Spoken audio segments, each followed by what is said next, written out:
Bonjour à tous, en cette période de Jeux Olympiques, difficile de trouver du football à la une de la presse européenne.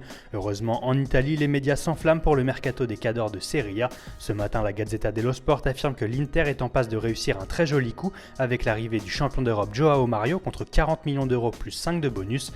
Au Portugal, la presse confirme cette information, mais Abola évoque un montant de 50 millions d'euros.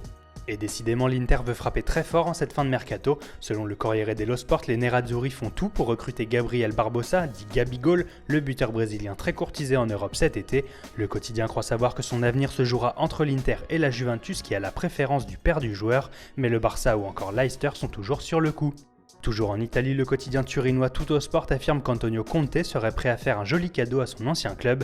Alors que la Juventus piste Nemanja Matic pour remplacer Paul Pogba, le nouvel entraîneur des Blues souhaite proposer Cesc Fabregas au Bianconeri pour conserver Matic. Selon le journal, la vieille dame va évaluer l'offre tout en poursuivant les négociations avec Paris pour Blaise Matuidi mais aussi Adrien Rabiot.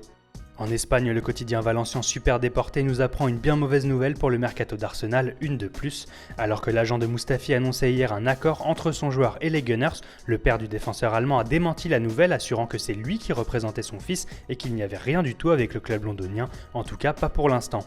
Du côté du Real Madrid, le dossier James Rodriguez se transforme en véritable feuilleton. En début de mercato, Zinedine Zidane semblait vouloir s'en séparer, mais le joueur a assuré qu'il resterait au club. Seulement voilà, l'éclosion de Marco Asensio a semble-t-il changé la donne, et le quotidien AS assure que le Real est enfin disposé à écouter les offres pour son milieu colombien. Une décision motivée par le souhait de Zidane qui a montré lors de la Supercoupe d'Europe qu'il ne comptait pas vraiment sur lui en le faisant entrer comme dernier remplaçant malgré de nombreuses absences. Et on termine au FC Barcelone où la guerre des gardiens a peut-être pris fin avec la blessure de Marc-André Ter Stegen.